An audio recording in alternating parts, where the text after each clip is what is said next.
Today we're going to make a really good lasagna.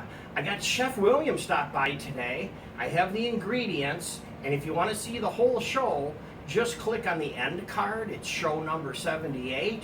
Also, we're taking a survey.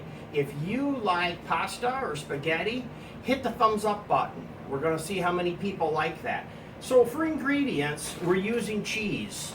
That is regatta, mozzarella, and Parmesan cheese, as well as we're using a marinara sauce in place of spaghetti or pasta sauce.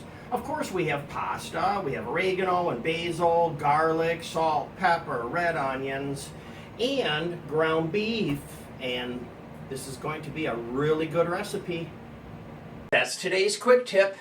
Thanks for watching. Don't forget to subscribe in the lower right-hand corner, and if you'd like to be notified about future shows, click the bell that's right up on the top.